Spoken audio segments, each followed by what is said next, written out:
Kami gunakan artikel daripada Dewan Bahasa Pusaka. Kalau nak tengok artikel tu boleh scan QR.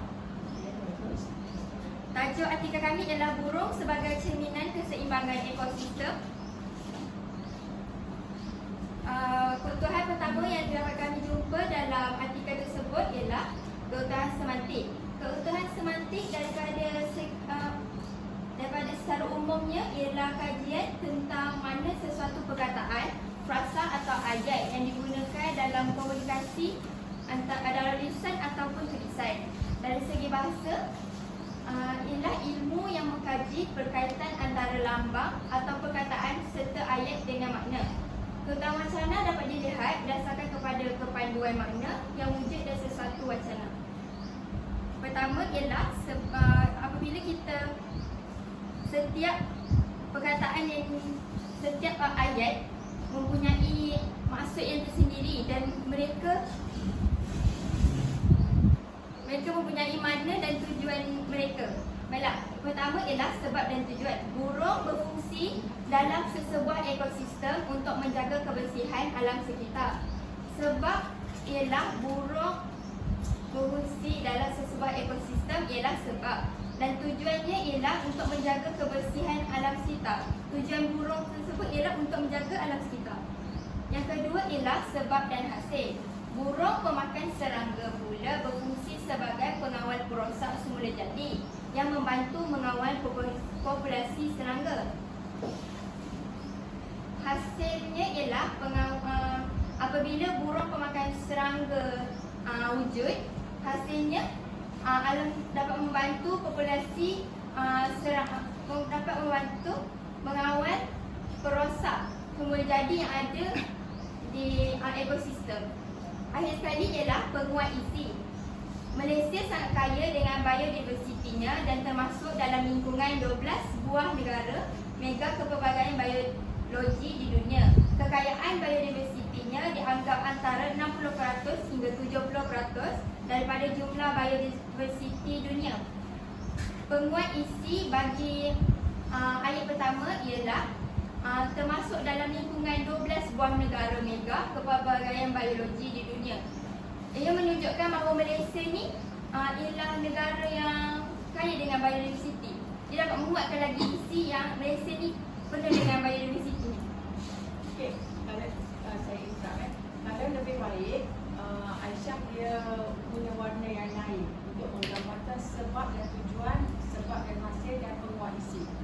Yang dia ambil ni ada salah satu daripada contoh perenggan Aisyah adalah satu perenggan untuk memastikan, untuk membuktikan bahawa perenggan itu ada kebutuhan semantik dia cari, ada sebab, ada tujuan. Sepatutnya dia guna warna lain, lebih jelas lah. Masa kita nak membentang, dia akan lebih confidence untuk bagi tahu rakan kita.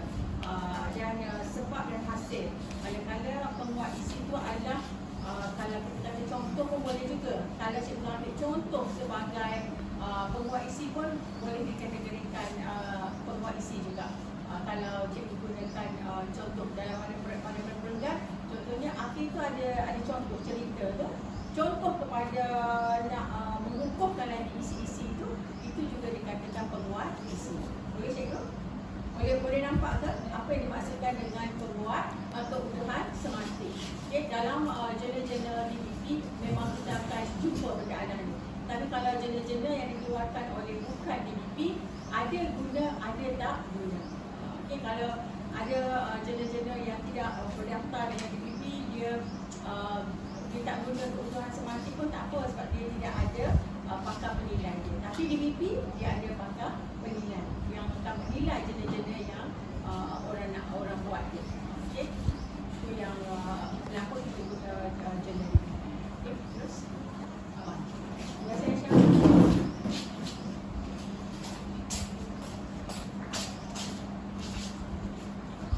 Baik, seterusnya ialah keutamaan fonologi.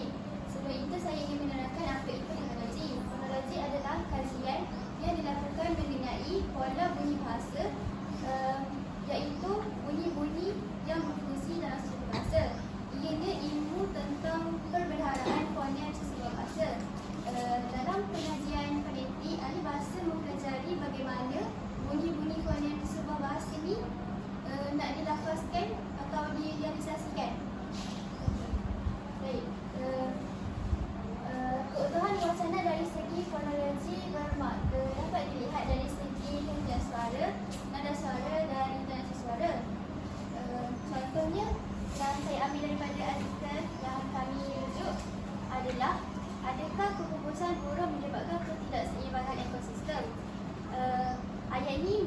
menunjukkan bahawa ayat nyata kerana ianya mempunyai tanda soal dan perkataan adakah.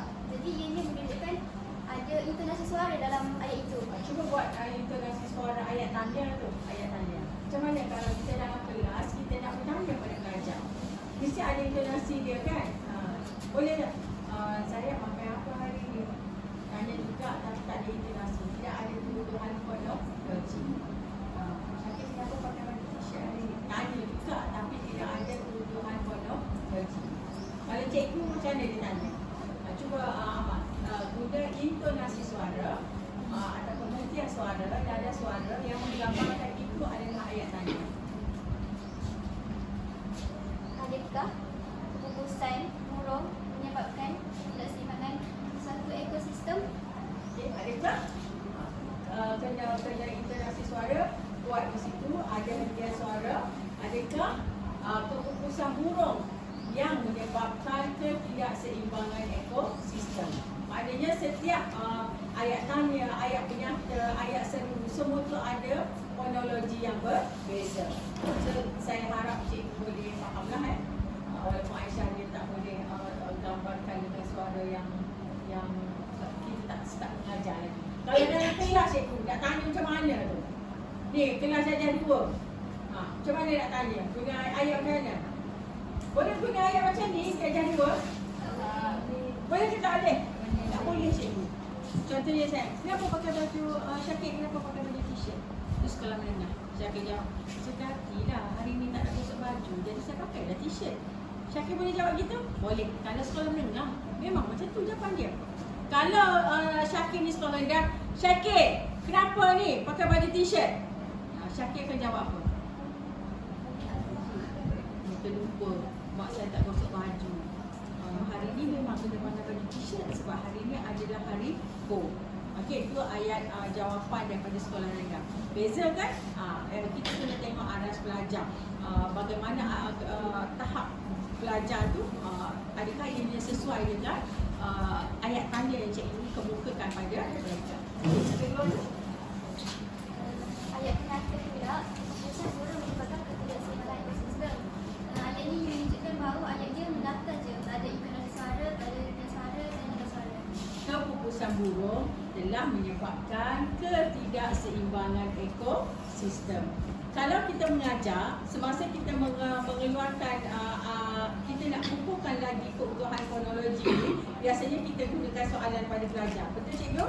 Okey, pada masa tu suara kita kena kuatkan. Kalau ayat penyata ni biasanya cikgu nak buat penerangan pada pelajar. Betul ke? Adakah? Itu ayat tanya. Kalau dalam kelas adakah kita tanya pelajar, adakah Aisyah sedang makan hari ini? Macam tu ke kita belajar? Tak kan? Kita tanya macam mana? Dah makan belum? Betul tak? Itu adalah ayat semasa kita berkomunikasi dalam kelas. Tapi dari sudut dia nak buat penulisan dalam jurnal, keutuhan fonologinya mesti dalam bentuk ayat yang lengkap. Walaupun ayat tanya, walaupun ayat suruhan, walaupun ayat perintah. Okay? Masih dalam satu ayat yang lengkap. Semantik tadi memang ada. Okay, terus? Seterusnya, unsur-unsur paralinguistik ini dia membantu kita memahami dalam satu wacana. Unsur-unsur paralinguistik ini ialah alat-alat yang digunakan untuk memperjelaskan suatu wacana. Contohnya, dalam wacana tulisan, kita guna alat-alat seperti tanda noktah, koma, tanda soal dan titik berdinding. Dalam wacana lisan pula, kita menggunakan keadaan air muka seperti gerakan tangan dan badan untuk memudahkan seseorang itu memahami suatu ujaran. Boleh beza antara lisan dengan penulisan. Kalau penulisan, tanda-tanda yang kita guna dalam penulisan tu yang membuktikan adanya keutuhan fonologi. Kalau kita bercakap, mimik muka ataupun nada suara.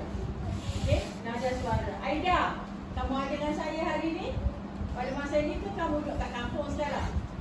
Itu maknanya saya alert dengan pelajar saya. Dia tak tengok bukan saya. Justru saya kuatkan soalan, saya tanya dia, Aida, ada dengan saya ke asrama ada masa ni? Okay. Maknanya kita nak kita memerlukan memerlukan ketegasan kepada pelajar.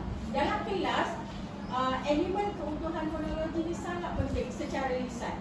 Betul tak? Dalam kelas 25 orang pelajar, adakah semua orang pandang kita? Susah ke senang nak memastikan 29 orang pelajar pandang saya in one time, 1 jam? Mudah ke payah? Mudah. Kalau saya macam boring sikit, pelajar akan menerawang. Betul tak? Jadi kalau kita mengajar esok, dalam masa 1 jam, kita kena ada kepelbagaian nada suara untuk memastikan pelajar tu stay on kita. Melangkah saja masuk kelas, BBM pertama bagi pelajar adalah cikgu dia. Kalau cikgu dia boleh bawa pembelajaran itu, dia kekal boleh tengok cikgu selama 1 jam, dia bersama dengan cikgu tu selama 1 jam, itu guru yang baik. Sebab pelajar fokus dia tak lama cikgu. Mungkin dalam 10 hingga 15 minit saja. The rest of cikgu kena beraktiviti dengan dia supaya dia tak boring dengan kita. Okay? Kalau zaman kita sekolah dulu, ada setengah cikgu tu buka buku teks, baca in 1 hour, tengok buku teks tu je lah. Betul tak? Buat fokus kita peperiksaan. Tapi bila cikgu mengajar sekolah rendah, peperiksaan bukan target kita, tapi kemenjadian murid itu adalah target kita. Maknanya cikgu kena full time dengan mereka. Tak ada masa nak main telefon dalam kelas. Saya kalau pergi sekolah praktikal tengok cikgu-cikgu lama bermain phone dalam kelas, saya cakap memang tu bukan guru yang baik. In any other reason, saya tak boleh terima. Okay, sebab cikgu dia in 1 hour kita mengajar, phone tak boleh buka cikgu. Betul tak? Walaupun isteri kita nak bersalin Syakir, tapi kelas baru tengok phone, baru tahu isteri nak bersalin. Okey, cikgu nak tinggalkan kelas. Cikgu kan kelas ni, isteri nak bersalin, Syamil. Habiskan waktu kelas ataupun tinggalkan kelas macam tu je, pergi sambut dengan baby. Macam mana Syamil? Sudah. Nanti marahlah bini saya, cikgu orang. Macam mana tu? Emergency boleh tinggal kelas macam tu ke cikgu? In emergency, cikgu boleh tinggal kelas macam tu ke? Tak boleh. Tak boleh cikgu. Sebab pelajar itu daripada 11 suku sampai 12 suku itu adalah tanggungjawab cikgu. If any happen, maknanya berlaku apa-apa saja dalam waktu itu, cikgu adalah orang yang bertanggung. Okay? So, biar isteri bersalin dulu Syamil. Lepas tu lah kita pergi. Boleh? Boleh juga Syamil. Macam tu orang tu pandai doktor. Kalau dia tentu lagi. Tapi itu adalah etika. Belajar dah etika hari tu? Etika. As a guru. Mula saya amal. Hafiz. Hafiz ni serius betul muka dia. Kalau kat sekolah ni memang berdisiplin. Ibu sekolah agama ke sekolah kebangsaan? Kebangsaan sekolah lain? Padang. Padang. Ajar? Negara. Negara?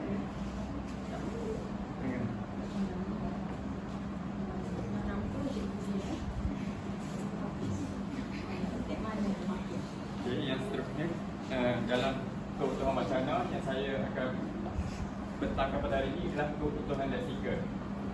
Keutuhan leksikal ini maksud ia melibatkan pertautan antara perkataan atau semati dalam sebuah wacana serta unsur pengulangan perkataan. Maksudnya di sini ia ada hubungan antara perkataan atau makna dalam sebuah wacana serta pengulangan perkataan yang diulang-ulang.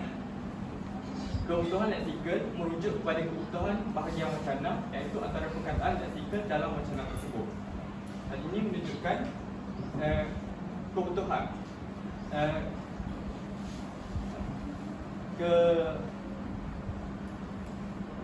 keutuhan bahagian wacana yang terdapat antara perkataan leksikal dalam wacana tersebut.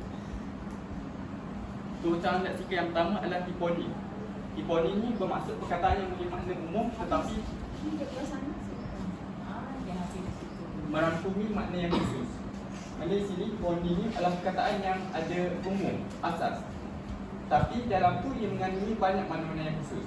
Contohnya seperti haiwan. Haiwan ni am kan? Tapi kita tahu terdapat jenis haiwan, iaitu kambing, kuda, anjing. Tetapi haiwan tersebut telah termasuk dalam makna haiwan. Boleh faham kan? Dengan semua haiwan dia ada banyak lah. Tapi kalau semua tu bukan dah cikgu dia serangga. Contoh yang terdapat dalam artikel yang saya kaji adalah burung hidup dalam pelbagai jenis persekitaran seperti hutan tropika, kawasan paya bakau, padang rumput dan pantai yang menyediakan habitat untuk burung yang unik dan jarang ditemukan ikut kepelbagaian sumber penggunaannya di habitat tertentu. Sini kita tengok kata poni yang terdapat dalam ketika ini adalah persekitaran.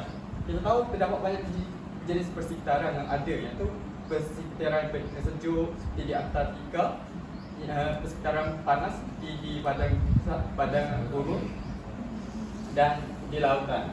Tapi dalam artikel ni, persekitaran ni lebih merujuk kepada hutan tropika, kawasan paya bakau dan padang rumput. Jadi hutan tropika, kawasan paya bakau, padang rumput ni termasuk dalam persekitaran. Boleh faham? Haiwan ini tu sebab dia satu perkataan yang menggambarkan ada include dia, ada benda di bawah dia. Apa lagi selain daripada haiwan, selain daripada persekitaran, apa lagi? Tumbuh-tumbuhan, bunga. Okey, bunga ni ada banyak jenis bunga. Kalau sebut bunga saja sepatutnya dia tak boleh. Kalau bunga melon. Kalau nak sebut haiwan ni bunga, maknanya menggambarkan ada banyak jenis bunga dalam tu. Boleh faham yang Hafiz menerangkan? Jadi kepentingan kita gunakan phone ini, kita tidak perlu mengulas mula banyak jenis makna khusus seperti macam ni padang rumput, kawasan paya bakau dan hutan tropika. Kita tidak perlu ulang mula kata tersebut, kita hanya perlu menggunakan kata phone ini, itu persekitaran sahaja. Yes. Tapi the first time tu kena sebut juga. Kena sebut juga macam kita nak guna ringkasan lah. Okay, IPG Kampus Kota Baru, IPG KKB. The first ayat memang kena nyatakan lah IPG KKB itu means IT, Institut Pendidikan Guru Kampus Kota Baru. So dalam huraian seterusnya tak payah lagi sebut penuh. Boleh sebut secara akronim IPG KKB. Boleh faham? Itu yang dimaksudkan akronim oleh Hafiz. Hafiz?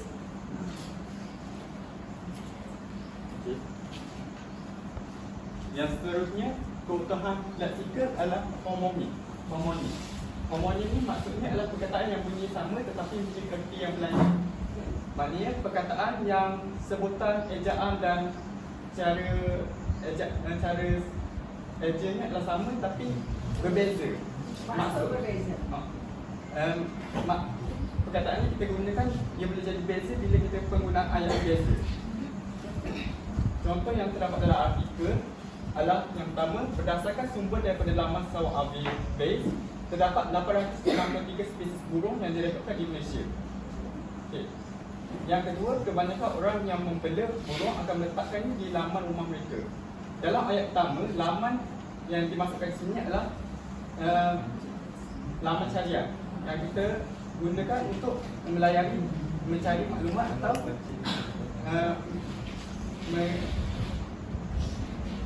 mencari maklumat. Apabila kita menggunakan enjin pencarian seperti Google.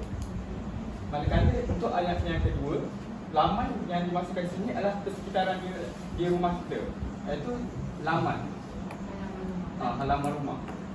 Jadi kita dapat lihat di sini laman membawa dua maksud yang beza, iaitu laman untuk kita tempat untuk kita melayani, untuk kita mencari maklumat. Yang kedua, laman adalah tempat persekitaran di halaman rumah kita. Dulu kat sekolah ada belajar kan perkataan yang sama eja tapi sebutan lain maksud lain kan. Saya pengalaman mengajar di Kelantan ni, perkataan selak, SELAK. Kalau dia dua maksud kan, satu selak buku, satu selak pintu. Kalau di Kelantan dia tambah satu, selak telur. Bila saya suruh dia buat ayat, dia pun buat ayat dah. Adik saya selak di tengah padang. Saya kata maksud dia ni, selak tu ada dua maksud dia, satu selak pintu, satu selak buku. Dia orang Kelantan ni dia panggil selok. Selok tu pensan, khabar. Oh, jadi dia pun buat ayat. Adik saya selak dia tengah pelajar. Dia buat main, buat sini sedap saya nak tengok. Oh, ya. Tapi pelajar saya tu antara pelajar terbaik. Sekarang kerja dekat Doha as a engineer. Qatar kan, Doha. Hari tu datang raja bawa kuih lah. Bagi hadiah ke anak-anak saya RM100 seorang. Gaji dia cikgu tahu berapa? RM75,000 cikgu. As engineer kan? Ada bini. Ada bini tu. Dan seterusnya perkataan Muhammad yang kedua adalah baik. Dalam ayat yang pertama, usaha pemeliharaan yang dilakukan dapat memastikan hutan Indonesia kekal sebagai ekosistem yang sihat dan berfungsi dengan baik, memberikan manfaat kepada generasi akan datang serta keseimbangan alam sekitar secara keseluruhan. Yang ayat yang kedua, individu yang menyelamatkan dan memelihara spesies burung terancam ialah orang yang baik. Dalam petikan yang pertama, baik di sini bermaksud berfungsi dengan sempurna. Bermakna tiada kerosakan atau perkara yang abnormal berlaku. Situasi lah baik yang pertama tu menggambarkan keadaan ya. Manakala baik yang kedua tu Baik yang kedua merujuk kepada sikap seseorang yang merujuk pada orang. Yang tu keadaan, yang tu orang ya. Ejaan sama, sebutan sama tapi maksud yang berbeza. Okey, yang contoh yang kedua. Contoh yang ketiga adalah dalam petikan yang pertama, Malaysia sangat kaya dengan biodiversitinya dan termasuk dalam lingkungan 12 buah negara mega pelbagai biologi di dunia. Untuk petikan yang kedua, sungai yang terdapat di hutan tropika Indonesia sangat dalam dan ceruk. Dalam petikan pertama, dalam ni digunakan sebagai kata seni nama. Manakala untuk yang petikan kedua, dalam ni merujuk pada kecerunan atau ketinggian suatu ceruk daripada dasar. Dia panggil apa? Dia kata kerja, bukan kata kerja kan dalam yang kedua tu. Kata sifat. Sifat. Sifat. Ada merujuk pada kedalaman sesuatu. Okey? Boleh? Ada lagi? Jadi bila kita menggunakan keyboard ini, kita perlu mempunyai pengetahuan yang tinggi untuk membezakan penggunaan setiap perkataan keyboard ini. Ada lagi? Yang ketiga, pengulangan kata yang sama. Dia bermaksud perkataan yang punya maksud yang sama. Maksudnya kita menggunakan perkataan sama itu dalam ayat seterusnya. Kita boleh gunakan pengulangan kata yang sama ini untuk kita jelaskan lebih lanjut tentang perkataan yang kita ingin katakan tersebut. Contoh daripada ayat pertama, biodiversity didefinisikan sebagai keanekaan antara organisma hidup dengan pelbagai sumber dari daratan, samudra dan sebagainya. Sumber ini melangkaui ekosistem daratan maupun akuatik serta sebahagian daripada ekosistem yang kompleks. Di sini kita tengok ayat di hadapan ini telah menyebut sumber. Tapi seterusnya di ayat yang kedua dia mengulang kembali perkataan sumber ini untuk menjelaskan lagi sumber ini ekosistem daratan maupun akuatik. Yang kedua, Malaysia sangat kaya dengan biodiversitinya dan termasuk dalam lingkungan 12 buah negara kepelbagaian biologi di dunia. Kekayaan biodiversitinya dianggarkan antara 60% hingga 70% daripada jumlah biodiversiti dunia. Di sini kita dapat lihat bahawa perkataan kaya telah disebut dalam ayat pertama. Seterusnya diulang kembali pada ayat yang kedua untuk memberitahu maklumat berkaitan kekayaan yang biodiversiti di Indonesia.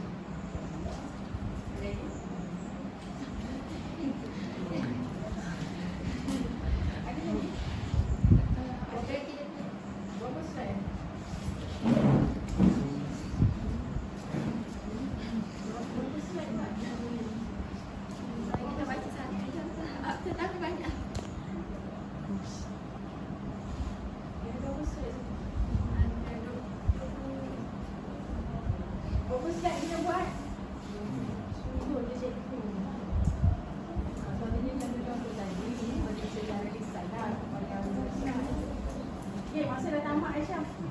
So tak ada teruskan lagi lah. Ada satu lagi sekarang ni kan?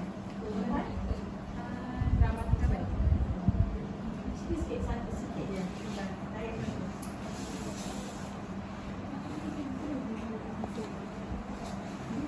Grammatical.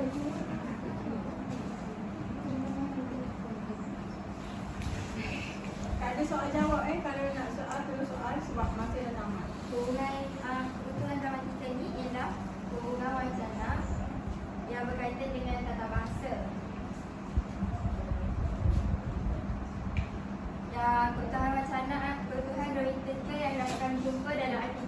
ialah kata hubung yang menghubungkan daripada satu ayat dengan ayat yang lain. Diorang ada iaitu yang ada dua, berfungsi sebagai penghuraian dan berfungsi sebagai pengembangan. Pertama ialah fungsi sebagai penghuraian. Selain itu, burung bukan sahaja memperkaya kepelbagaian biologi, malah memberikan fungsi ekologi yang kritikal. Berfungsi sebagai penghuraian ni dia ada banyak yang kita boleh guna. Selain itu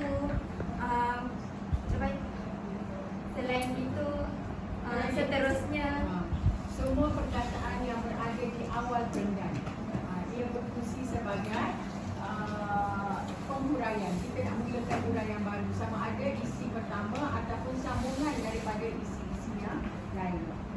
Yang kedua ialah berfungsi sebagai pembahaya. Malaysia sangat kaya dengan biodiversitinya dan termasuk dalam lingkungan 12 buah negara mega kepelbagaian biologi di dunia, dan merupakan perkataan yang digunakan untuk pengembangan ideal. Antara contoh lain ialah seperti oleh itu dan kerana.